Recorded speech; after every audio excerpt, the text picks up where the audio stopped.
Let me tell you of the days of high adventure.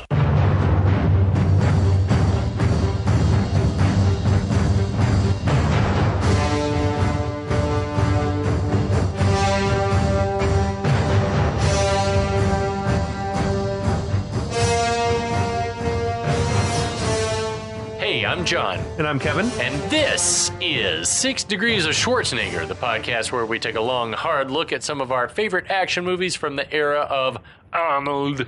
Schwarzenegger is the icon of the genre, and we're taking a deep dive into some of these 80s and 90s cult action movies and breaking them all the way down.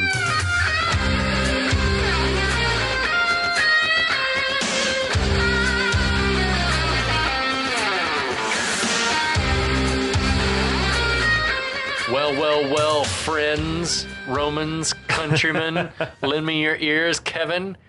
Hey, how's it going? How are you feeling, man? I'm feeling so good.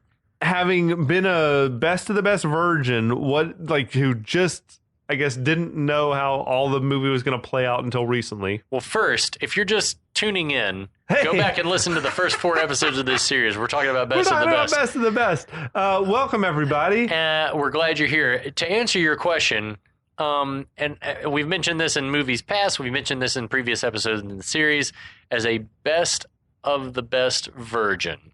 I thought this movie was not great, but it was also not so bad that I was like, this movie sucks. Do you think if you there's nothing so terrible that it doesn't redeem itself? If you had been a 12-year-old going to see this movie, would you have been like, I dig it? I'd have been like, karate, I'm in. Hell yeah. I'm in. I feel like Darth this Vader movie voice, I'm in. I feel like this movie came about because of Van Damme. Maybe Bloodsport rejuvenated, the martial arts genre. And they're like, what else do we got? What else could we slap together? Yeah, I completely agree.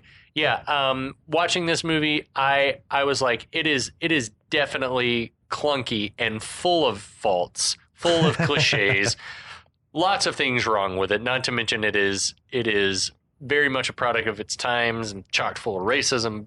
But as far as the acting and the story and everything, I mean, like I say, there's a lot wrong with it, but it's fine. It's not irredeemable? Did you find the final act here was it predictable? Was it? I told you don't read ahead on what's going to happen. There were, and I want to get your. I did not. There were a lot of elements of the last act that I was like, this is extremely predictable until the very last moment. I was like, fuck, I was not expecting that to go down the way that it did. Okay. So that's how I feel about it. I can't say that. I was like, it took a turn, and I was like, oh, whoa, okay. This movie, it ended up having a lot more heart. And it had heart before, just because of the conflicts with Alex and his son and him being sort of washed up and coming back, and then these guys trying to, find common ground, and all the ghosts behind Tommy's brother dying, and all of the people that were suffering because of that, both Tommy and Kuzo. Uh-huh. There was a lot. I was like, wow, there's a lot of people suffering, and it made up for that, but it made up for it in a way that I was not expecting. And so I'll get us caught up. You almost just did. Yeah, I think I just did. So they were training. Alex is called away because Walter, his son's been in a bike accident because he's so small. As he's going to ask for permission to leave, he's denied. Kuzo said, if you leave, you can't come back. Which he had sort of told him on day one. It's like, your kid just got hit by a car and is in surgery. Jedi and he's in a have coma. No attachments, Kevin. Yeah, that's Coach Kuzo's out of his fucking mind. Only a Jedi deal, or only a Sith deals in absolutes, I guess, is the take on there. So anyway, Alex is like, fuck this, and leaves, but then comes back and begs for a spot on the team. While that's happening, Tommy's been haunted by the ghosts of his past, knowing that he's got to fight this guy, Dae Han, but Dae Han's the guy that killed his brother. So he goes off on a soul-searching 24-hour motorcycle adventure in California. Quest. Yeah. You so anyway, smoke some peyote or whatever. Long story long. Long story long. Coach says, "Fuck my rules and welcomes both of them back to the fold because I think ultimately he realizes the team can't win without them. The alternates never showed up. The alternates are dead or missing. Oh, Jesus. And that's where we pick up for the exciting conclusion, the ultimate edition of our series of Best of the Best. Yeah, so we're in Seoul, South Korea here. The Team USA is about to take on Team Korea. There's like an opening ceremony type thing going on. We got drums and torches. I love pageantry. Yeah, dude, awesome stuff, man. A crowd of 15,000 is loving it, according to Ahmad Rashad. They're like banners being presented by women in sort of traditional garb. Yep. Ahmad Rashad, he's telling us the Koreans are as passionate about Taekwondo as Americans are about baseball. Baseball, Ray. Remember though when baseball was like the marquee sport? Like it is like third best at best maybe, at this point. Yeah. Not a lot of people tuning in. They find it too slow. Yeah. The Braves are still World Series champions. World champs, baby. So the U.S. team enters the arena first to sort of a lukewarm reception. Right. It's polite. Alex's mom and Walter are there somehow. Walter on crutches. Yeah, I also like the cut to the bar back in America where we see Stanley and some other folks cheering on Team USA, we guess in Portland or wherever. Yeah. I'm not so sure they let you fly a day or two after you've had like a head trauma.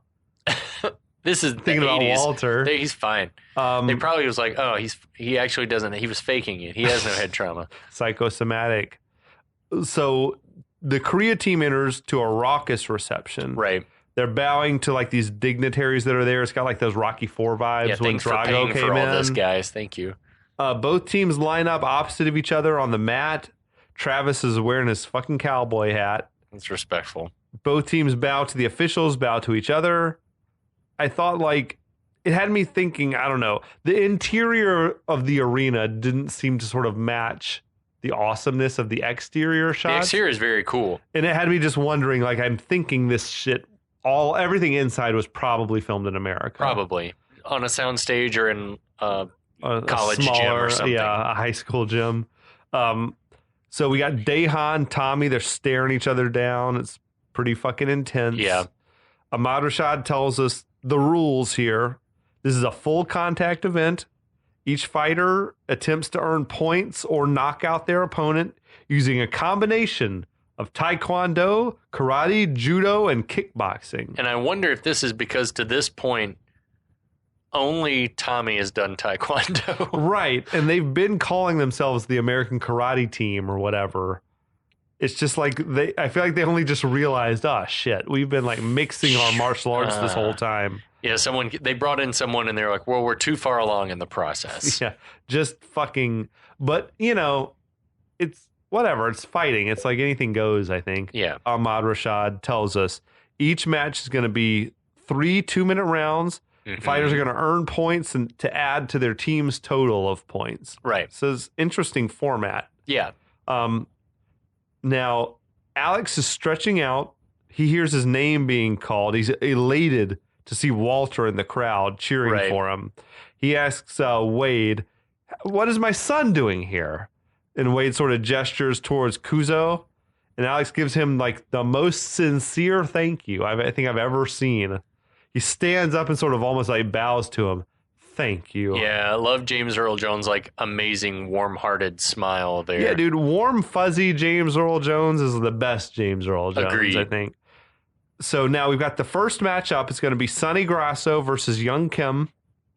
The fans in the arena, as well as the Americans watching in the bar back in Portland, are fucking excited. Hell yeah. Which got me thinking about like the time difference between Korea and Portland and what time would it have to be? I think it's almost 24 hours, isn't it? No, it's like it's a day later and 7 hours earlier. Okay. But if it was like mid-afternoon in Korea, then that would make it nighttime in Portland. That works. So let's go with that.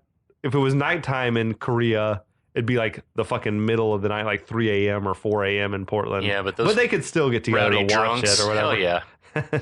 They opened the bar up special. So Ahmad Rashad mentions that the Americans are heavy underdogs against the Koreans.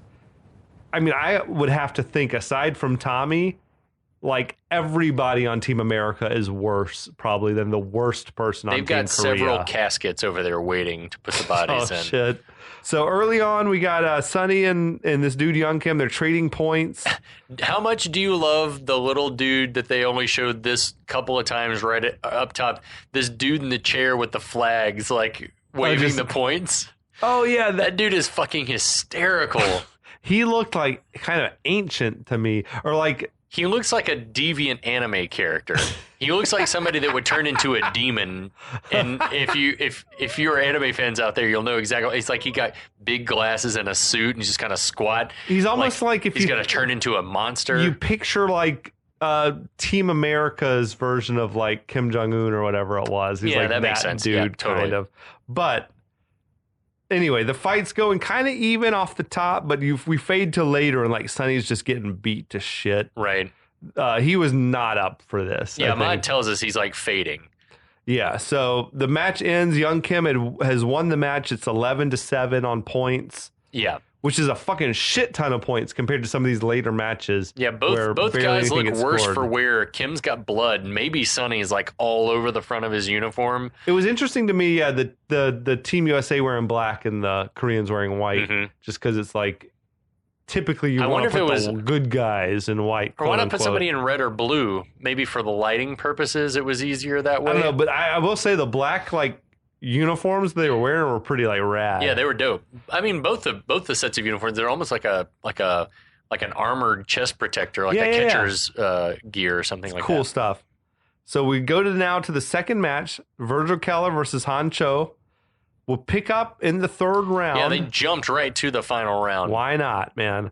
Han Cho's apparently been dominating. Yeah, like we only see Virgil get like one, we hear Ahmad Rashad say that like Virgil uses his speed, like gets one kick in, but then for the rest of the time just gets manhandled. It's a weird match because it doesn't seem to be any type of technique. It's a lot of like wrestling almost, and like they're just grabbing each other. They didn't know Taekwondo, neither of them. This is the shit where like Kuzo's he's shouting instructions, but it's like useless instructions. Yeah. Like counter, counter, counter, stay focused, baseball. I don't know. I'm on the leader. Obi-Wan. I felt a presence I've not felt since. Oh my God. All right. So Cho finishes up the match with a run of points, pushes the Korean lead total up to 20-9. We suck. We're not good. Yeah, man. Third matchup, we got Travis Brickley versus Tung Sung Moon. I wish they'd showed more of what this fight would have been a shit show, but I guess it's like it would have showed like the holes in the armor here of like Chris Penn not knowing karate at all. I mean, he hasn't done much that you would call martial arts. He's more just like a brawling puncher dude. Yeah. But yeah, we pick up in the third round. We got a Ahmad Rashad, I think, telling us it's been a very even match, but fighters are fucking bloody as hell. Yeah, they both look like hell. Moon lands what Travis thinks was a cheap shot. Yeah, like while he was down. It pisses him off. His racism flares up. Yeah. He's suddenly kimchi. What? The crowd boos. Yeah, they're booing him. Travis seems to enjoy the boos like a fucking heel in wrestling or something like that. Right. We got Kuzo. Travis, behave yourself. But then he's smiling he fucking is on board. He grins in amusement, which I'm like, what the fuck is that? He's cool with it. So then he says to the guy, it's a full count, kimchi, and I'm going to hit a home run on your face, boy. Fucking weird shit to say. He's mixing all of his metaphors. He's got the baseball metaphors coming up. What is happening? So Travis scores a point right at the buzzer with this just like vicious punch to the head of this dude. I love that Alex starts the USA chant. And which even Kuzo's in. USA! Ahmad Rashad then says it's tied 3-3. That's the fucking low scoring, right? Yeah, the original matches were like 11-7 and shit. And it was 20-7 coming into this round or something. Yeah, well, that was the cumulative, I think. But like this match alone, Travis, it's like only I don't know if it's because the fight's 23-10. Yeah, it's really been sloppy, like not clean techniques. Like dudes are getting hit, but maybe they're not getting points. Maybe, I don't know. Yeah, that's a good point. I don't really understand how that's possible, but with the tied match, as we know, we're gonna go to brick Test breaking. Your might. Hit him with the dim mat. What the hell's a dim mat? Death touch. So we're gonna break bricks to determine who's the winner. All right, they each stand in front of a stack of 10 bricks. So this I alluded to in the first or second episode when they were explaining the rules. It would have been so much more awesome if Travis had gone second and broken bricks with his head. And won? That would have been rad. But that's not what happened. That's Tell us what happened. all what happened. What happens is Travis goes first. He punches through 7 bricks. Kind of fucking weird because his punch was like very off center. Like he really missed essentially. Like he screwed the pooch big time. Yeah, is odd, but his teammates are fucking ecstatic about it. They are fucking losing their minds. So then we got the dude Moon steps up. He's got this unusual technique that Ahmad Rashad calls a ridge hand. Yeah, which appears to be you sling your arm from behind you and over your head in a long arc. So straight arm all the way from behind you over your head. And you make contact with the bricks with the thumb forefinger side of your hand instead of the pinky side. So you bring it down like over the top. Oh, it was like a truck. Like a truck. Like a machine. So, like... I guess you're just slinging your arm like a bolo or something, like a shot, not shot put, but like the hammer throw. It's just like you're slinging it. It looks fucking awesome. It looks badass. I love it. And unlike Travis, it's impossible, I think, to sort of hit off center. Like you're chopping down through it as opposed to just like throwing a punch. Right. So Moon does his shit, breaks 8 bricks.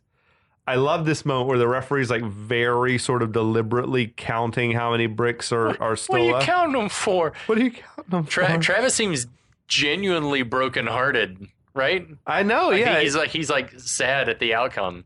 So the referee declares Moon the winner, but Travis still gets some like warm welcome from his team. I think that runs the score up to 24-12 if my math is right. I think you're right. Yeah. I don't know. It's odd to me that there was a whole lot of ass kicking and head punching in that last match, and the score barely changed. Right. I think there was probably a lot of illegal shit. What happened. Probably like there's no clean technique on that. Yeah, it's odd. Yeah, the judges were over there going, we honestly can't tell what's happening. So next up, 4th match: Alex Grady versus Sae Jin Kwon. Alex's people back in Portland, including Stanley, the coworker, they're cheering loudly. Whatever the hell the time may be there. Right. Tommy tells Alex it's up to them now.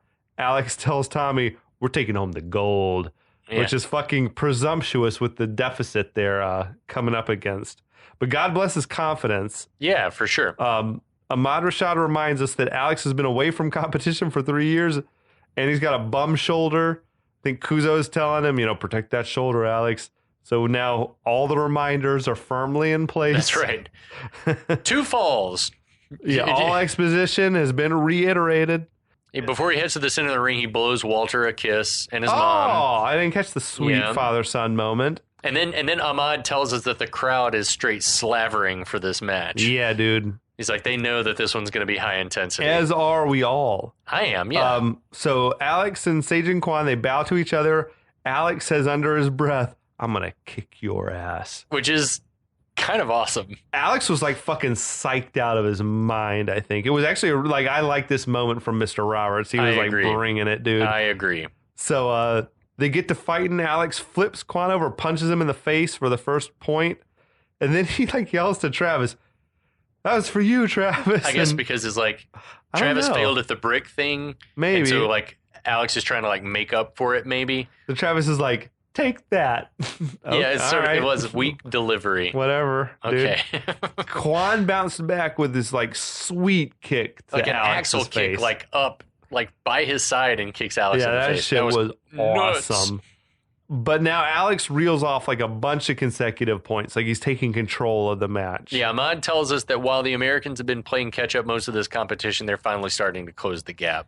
Yeah, which dude. Still, even at this point, it's still they're down by 10 at least. Yeah, I feel like if they've traded points and then he gets 5 in a row, like they're still down 7 or 8, something like that. But the fight sort of seems to level out a bit.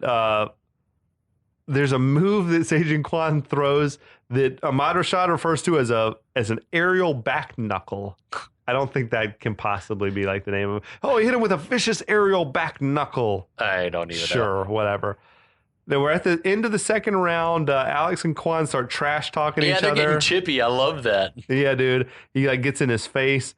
Meanwhile, they're sort of like wrestling each other down to the mat. And Tommy and Dae Han come running out. They have to get separated, but they get those hands on each other a little bit. Yeah. They're jaw jacking and There's all that stuff. There's a lot of pointing and yelling happening. The Korean coach and Coach Kuzo are each like advising their fighters on strategy.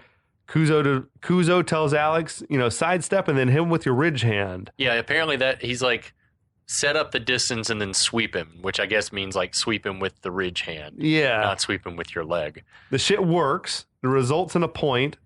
Kuzo's got this big... I did not like right before this. The buzzer buzzes. Both fighters stand and Alex says, now I'm going to take your head off. And I'm like, man. That one didn't work for you? Well, you can't do 2 in such quick succession. Like, just say it the one time, or like, don't say it at all the first time and then deliver, I'm going to kick your ass right now. Yeah, the kick your ass was really good. It diminishes the first line for me. I was like, you just did that.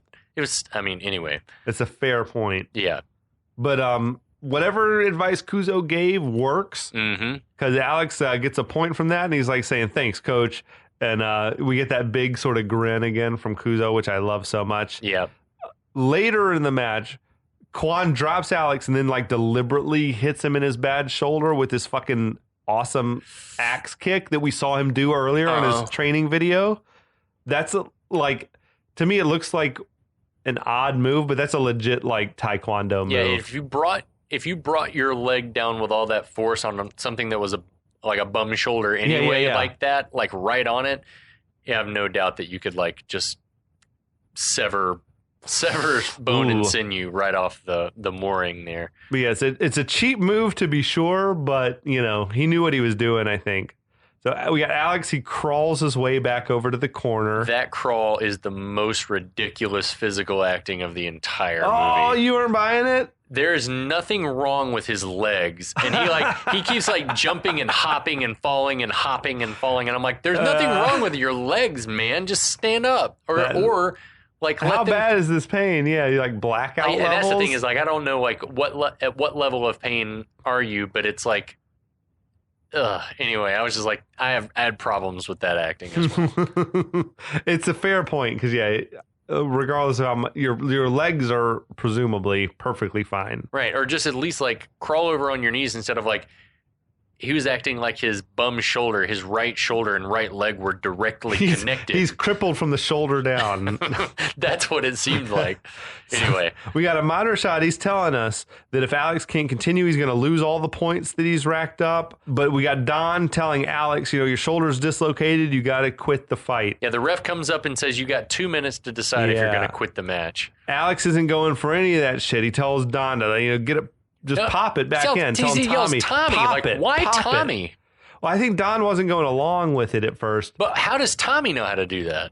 I don't fucking know, man. It's just like grab it and yank seems to be the extent of it. Have you ever dislocated anything?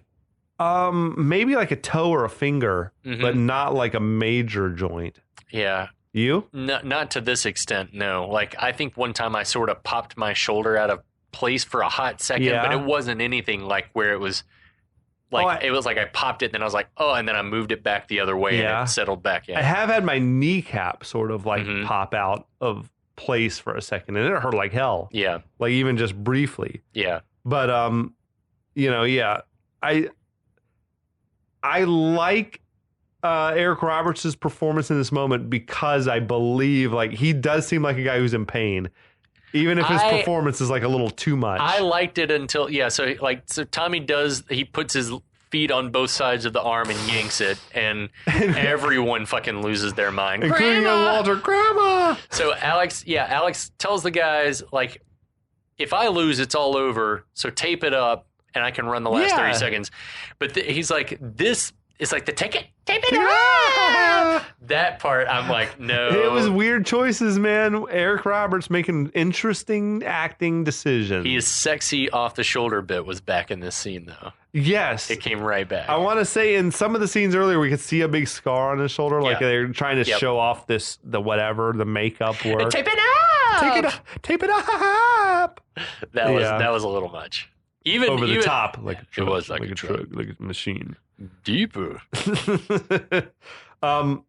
So now, they do tape it up, indeed.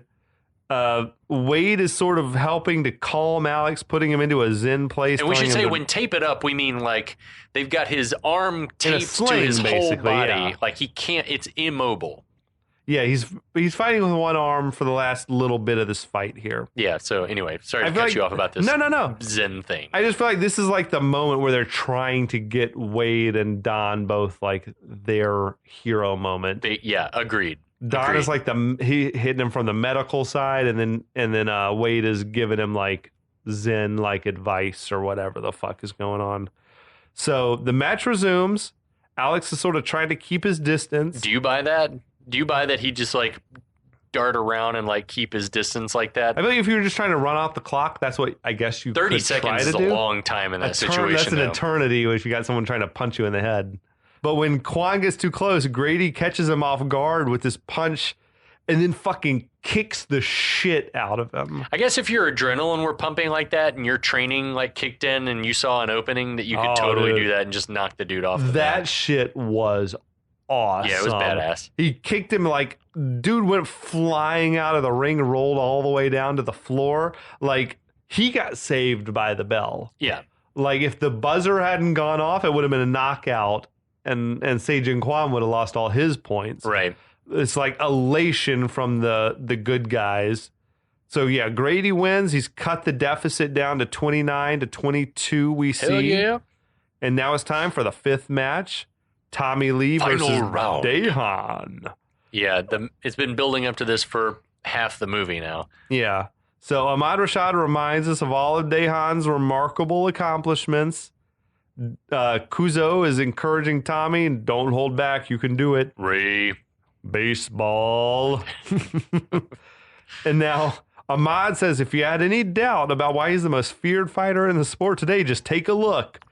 Why? Like in his patch? I guess so. I mean, no doubt he had a badass look, though. Yeah, but I mean, I don't know. The eye, though, I assume. What do we think? Injured in a fight?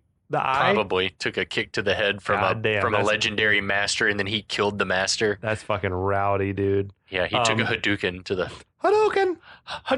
What? Hadouken! No. Could you do Hadouken? Hadouken! You gonna hit him with the Hadoukens?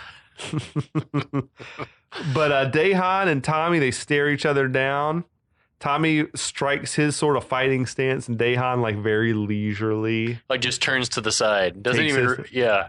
The referee calls for the fight to start, and Dae Han just hits him with that Superman punch. That Superman punch is it's like one of my favorite cinematic devices. And another time we saw him do that in his video earlier. Mm-hmm. Like he punched like a piece of slate, like a rock or something. Yeah. I like the continuity that those moves that we saw them practicing are the ones they're actually using. That's shame on Tommy for not anticipating that. He didn't study this shit, man. So Dae Han scores a couple of more quick points with like these just vicious fucking kicks that are doing big damage to Tommy. Yeah. Dae Han is like a bad motherfucker, man. Yeah, Tommy right up top is not looking great. Now Tommy sort of finds his footing. We get like probably the best choreographed fighting of the whole movie. 100% the best. It is the best of the best even. Oh! It is. Watching this scene, I was like, fuck, these guys are really talented. And I think real Taekwondo is a lot of those kicks and aerial jumping around and stuff like that. It's fucking awesome. But yeah, these are two awesome martial artists. Tommy scores his first point with an inside crescent kick. The same move that he used on Bert the Redneck earlier in the bar. You remember from chapter 2 of this podcast series. Yeah, man. So Tommy connects again with this spinning heel kick. He's like starting to score points. Right. But Dae Han drops Tommy with this like just brutal kick to the face. Yeah. Like it looked like he kicked his face off, basically. It was kind of awesome. But Tommy pops up quickly. Yeah, I love it. He like pops up and like slamming his fists on the mat in anger or frustration, like he should have seen that coming. I really liked that moment. I think Tommy's like feeling it at this point. Like, this dude's not hurting me, like, and I'm gonna fuck him up. So Tommy basically takes control of the fight, just like scoring points at will. It's the Koreans watching seem confused, like, what is this? There's some legit concern. I like Travis yelling, "Yeah, drop him like a toilet seat, Tommy." Fucking nice little line. Dae Han retaliates with an illegal kick to the groin, and then he's like laughing sort of as the round ends. The referee gives Dae Han a warning for the illegal hit there. Somehow we've arrived at the third round already. Right. Like, I guess those first two were sort of just merged in. Yeah, I thought that as well. So we got Kuzo telling Tommy, you know, he needs 6 points or a knockout to win the tournament. Dae Han, though, is fucking really struggling. Like, he can barely like walk. limping badly around the mat. Yeah, at this point, I think it's clear that Tommy's like got him in bad shape. So the round begins. Dae Han hits Tommy, I guess, with an illegal punch to the face, though I don't really understand what's him straight on. And the only thing that I can figure is that, like, is it like in pro wrestling where you're not allowed to be like a straight on closed fist punch to the face? And how would the ref had not seen that? I don't know how you missed that. It reminds me of similar shit happens in Karate Kid where it's like no point for that. And I don't understand why, because punching someone in the head has been perfectly legal up until now. Is it because it's like straight on the nose or something? It's got to be elsewhere. It's got to be in the cheek or the side of the head or something. I don't know. I don't quite understand it, but everyone seems to be in agreement that that was an illegal hit. So Tommy looks like he's in trouble and Dae Han's moving in on him. Then fucking Tommy just like springs to action, man, and goes to work on him. Right. He's like beating the ever-loving shit out of Dae Han. Right. The overall score is getting really close. He hits him with this like triple kick, like kick to the belly, kick to the chest, kick to the head, like rapid fire shit that was awesome. There was this move like where he sort of chopped him down, you know? That's like, the thing is like, so yeah, he like knocks Dae Han down and then Dae Han gets up, but then he does this thing where he like kicks him in the knee and then kicks him in the leg again and then like does like a low kick to the head, and that's the one that sends him and his eye patch like flying across the ring. Exactly. So yeah, Dae Han has got his eye patch knocked off. It reveals his blind eye as he's sort of struggling to his feet. And to me, it was strange how all of a sudden with his eye patch knocked off, he's like become a more sympathetic character. Yeah. Like you're like, oh gosh, this guy's like in bad shape here. Like, and he looks like vulnerable and fragile and everything like that. That's a good point. Yeah. Now there's 30 seconds remaining in the match with Korea still ahead by 1 point. Dae Han is fucking completely defenseless. He's just barely managing to stay on his feet. Tommy flashes back to his brother's death, and he does that thing where he like really digs his feet in. Ruh-roh, is he going to kill Dae Han? That's like, we got Kuzo booming out, "No baseball." Yeah, everyone's like, don't kill him. Don't fucking do it. Alex is like yelling the obvious, I guess, like, "Coach, he's going to kill him." So, but this is what, so yeah, and then Kuzo's again like, "No," like shaking his head, "Don't do it, son." I'm with Ahmad Rashad because he's like, what the fuck? Why are you not finishing him? But you could earn a point by kicking me in the stomach. That's what I'm saying. I'm like, surely there's a non-lethal combo he can perform, or even if he knocks him down somehow and just makes light contact, that's a point that ties. And then there's no way. You just you can just like shove him down and chop him in the stomach. There's no way that Dae Han would win in the Test Your Might. If they went to Test Your Might, he can't even swing his arms now. So it's like, I don't understand. Like, he could do a combo that would have been worth 2 points, probably. A non-lethal combo. That's what I'm saying. Like, yeah. I don't get it. As it is, like, Ahmad Rashad sort of comes off like bloodthirsty. Kill him! Kill him now. What are you waiting for? Finish him! But Tommy just, like, watches the final seconds as they tick off the clock. The horn sounds. Dae Han collapses in a heap. The Koreans all run out to see to him, carry him off the mat. Right. Kuzo is nodding at Tommy in approval. The referee you did the right thing. The referee bows to Tommy. I like that moment, too. Emotions are already running high, I think, at this moment. Kuzo comforts Tommy, tells him, you won that match. Don't ever forget that. Yeah. So, and he did. He had the man at his mercy. He chose not to kill him, I guess. So cut to the ceremonial drummers are back at it as the fighters are lined up on the mat for the medal ceremony. Smiling Koreans are happily accepting their medals, waving to the crowd. I mean, all but two of them kicked ass. So did they win should their be match. Happy. Yeah. At the end of the line, we got Dae Han. He still can barely stand. Dude's in bad shape. Mm-hmm. His teammates are celebrating their asses off. They have to know, though, we really only won because this dude didn't destroy Dae Han. By an act of mercy. Mm-hmm. Dae Han knows what's up, though.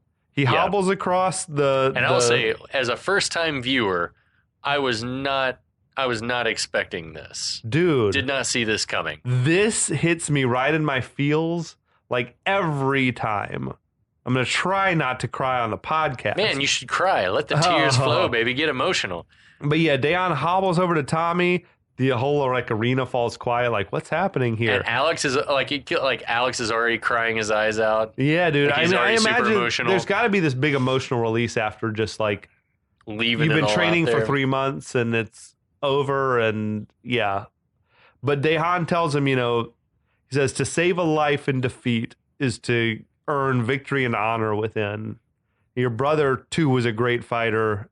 I deeply regret your loss, and I offer myself as your brother. Gotta say, the way that Mr. Reed delivered these lines was heartbreaking, and the cuts back and forth between him and Tommy while he was delivering this, and they were both just, and I imagine that, being brothers probably cool to have that scene together. Totally. But I was like, man, they're both everyone was just. I get emotional thinking about it. Yeah, it was awesome. But Dae Han takes his medal off and he puts it around Tommy's neck, and I feel visibly a weight lifts off Tommy's shoulders of these 15 years he's been carrying this burden with him. And he gives Dae Han a big hug, and the crowd goes fucking crazy. Not a dry eye in the house. This is the most emotionally satisfying moment that I can think about in a movie like this. Sure. Yeah. I'm whatever. Kickboxer, he beats up Tong Po. Yeah, but there's not a reconciliation. There's not an emotional healing that happens. This movie's in this, to me, whatever flaws the movie has are redeemed in this moment, because you don't get this. You can be my wingman. No, you can be mine. It's dude, Dae Han's not the fucking bad guy. And that's the thing is you never know who your enemy. Was. You think your enemy is your enemy, but it's your enemy's just a person like you are. Yeah, dude. You hope. So it's awesome, man. Now Sae Jin Kwon comes over to Alex, tells him, Alexander Grady, Portland, Oregon. I know everything about you, including his fucking gimpy shoulder. Because I tried to take you down, tried to hatchet job you. And he takes his medal off, he puts it on Alex's neck, and Alex says, Sae Jin Kwon, Seoul, Korea. I know all I want to ever know about you. Yeah, dude, it fucking is as he heavy, balls, man. Yeah, man. Good acting in this part here. The crowd approves of this turn of events with a big standing ovation.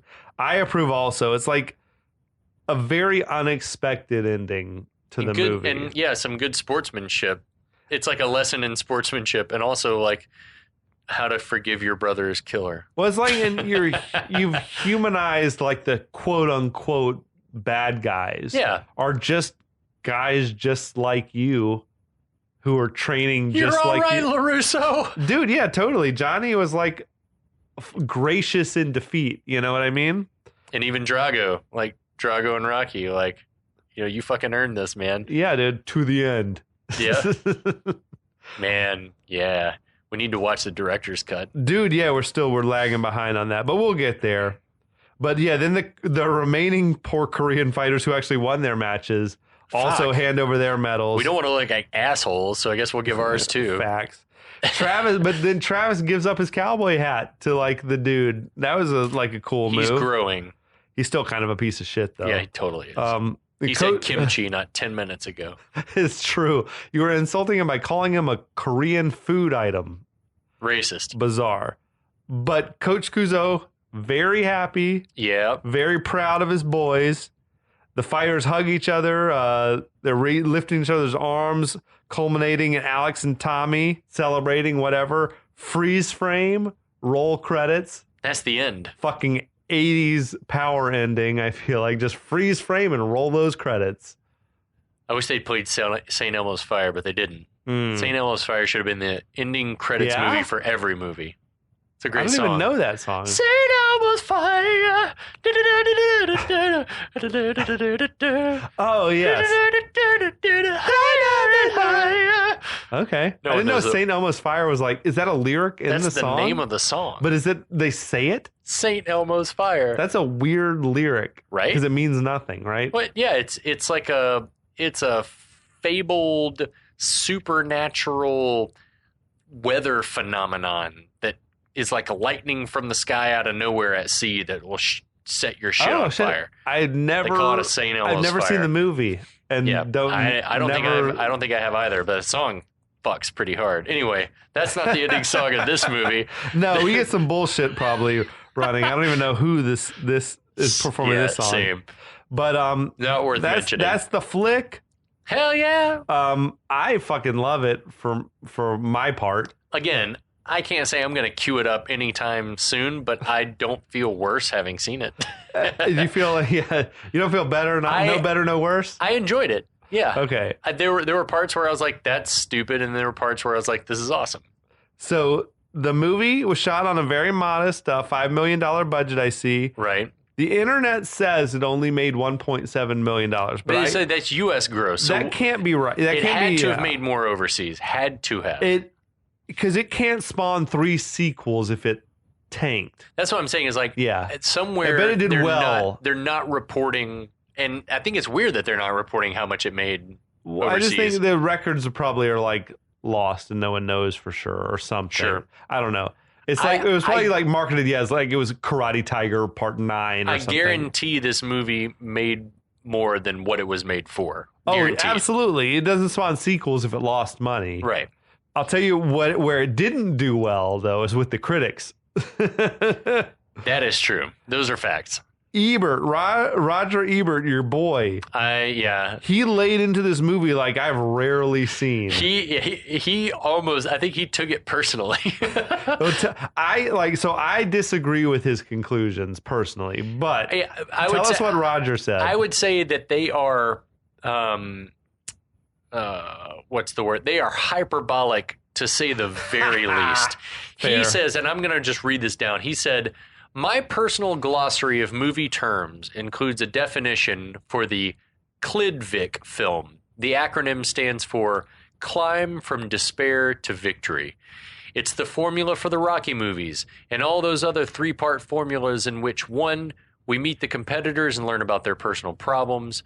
2, their rigorous training is interrupted only by a series of crises that were predicted in part 1. And 3, they overcome despair and triumph in the end. Which it is, that's sort of the formula of like every sports movie. Or every movie just about. Well, yeah, you get the hero, and then the hero has obstacles, and then the hero overcomes the obstacles. And that's the thing. I'm reading a book right now where it says the formula for every story is the main character experiences an obstacle or something he wants and then overcomes the thing to get what he wants. That's it. So he says, of all the Klidvik films I've seen, and who's not seen a dozen or two, the best of the best is the worst. The worst of the genre he's ever seen. That's like, there are worse movies than this for sure. Definitely. We have covered worse movies than this for sure. Maybe in Over the Top? Have you not seen Over the Top either? Oh my God. It is not merely predictable, says Roger, but shamelessly so, even from the opening sequence in which Eric Roberts teaches his little boy to ride a bicycle all by himself. There's a shot showing the tyke pedaling his first bike out into the street and past a line of cars, and I will award a shiny new dime to anyone who does not correctly anticipate that later in the movie, the boy will be hit by a car while riding his bicycle. I will say, I don't think I saw the first viewing, I don't think is predictable. I laughed when the kid went, whoa! Whoa! I did not anticipate the thing with... Yeah. I would say by the time the movie had gotten into about the second act, the middle portion, I thought that the main drama was going to be with Tommy. And that at worst, there was going to be some situation where it was Alex's body that was... that was betraying him. But anyway, Ebert, in a complete hatchet blow to the head, closes the review by saying, "There is not a single scene in this movie that I found amusing, original, or interesting. What we really have here is a documentary of the actors wasting their lives." That's brutal. That is cold-blooded murder. How is he not, like, at least the ending of this movie is original? Maybe not because Rocky lost and Rocky won. Yeah. So that's sort of the prototype of the hero doesn't win. Sure. I think this movie is an amalgam. You know, it's certainly nothing groundbreaking. But to say it's the worst of its kind that he's ever seen, maybe to this point, I guarantee that there was. There's worse karate movies than this. Yeah. There's a dozen worse karate, but maybe he hadn't seen those. Like maybe those weren't getting a major release. I also wonder, like, what the press junket was like around this movie that garnered it enough press, like for Ebert to be like, I'm going to interview this, or I'm going to review this thing. I bet it got a pretty decent release with. James Earl Jones is like a dude, Eric Roberts had been Oscar nominated, and the Sally Kirkland character had been Oscar nominated. Like, I'm sure it got a wide release, but man, he laid into it like I've never seen. Yeah, I will say that there were many, many times while I was watching it that the biggest issue that I had with it, aside from some of the overacting from some of the actors, particularly Eric Roberts, who actually, for the most part, liked in this movie. Yeah. I was like, just the production value. I thought the cinematography was kind of lazy and haphazard. The music is like the really sucked. The worst. All the synthesized shit was just terrible. It was really, really bad. Yeah. But yeah, that's it. Overall, though, if we got drunk one night and watched it again, I would not be upset about it. No, dude.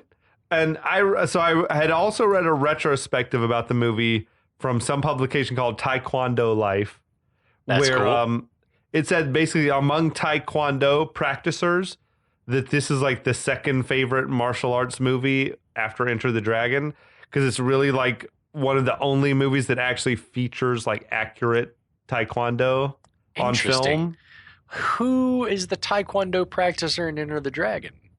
I don't know. Yeah, maybe it's just that's everyone's favorite martial arts movie, but then that might be true. Yeah, I don't know. But I think it was mentioned earlier in an episode that Philip Ree, who was a writer on the movie, sort of was inspired to write this because of his real life experiences fighting for the USA Taekwondo team against the South Korean team in the 1980 Asia Games. Okay. I don't know whether they won, lost, whatever happened there. But yeah, the movie like spawned bizarre sequels. They were like fucking, guns and drug lords and stuff like that. When I was reading some of the synopses of the other things, I was like, wait, it sounds like it sort of jumped the shark into like the Kickboxer sequels. Kickboxer did the same shit, and I think maybe the later Bloodsport movies did the same shit, where they too. Come almost like a cop drama or something. It's like, I don't understand what's happening. I really need to see the second one, though. Like, having read about it. We should, yeah.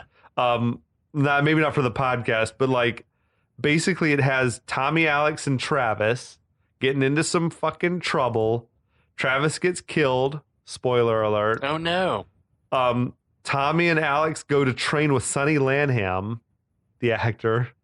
I don't know why. Dae Han and Sae Jin Kwon come over from Korea to help him out. They're buddies now. This fucking shit sounds crazy, and I want to watch it. Yeah, we should. So bad. That sounds fun. The bad guy is played by Wayne Newton.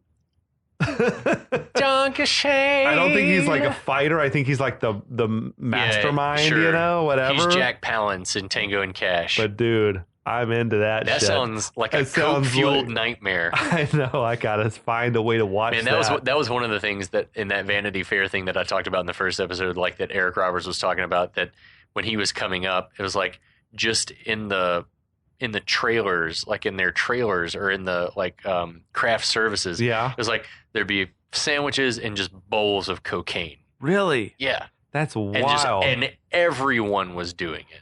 I just can't even imagine to ensure a production like that where everyone's fucking high. And he was I mean, that's one of the reasons why his career didn't take off. We talked about also because he talks about showing up to meetings like with Woody Allen and people like that, just stoned out of his ever loving. Okay.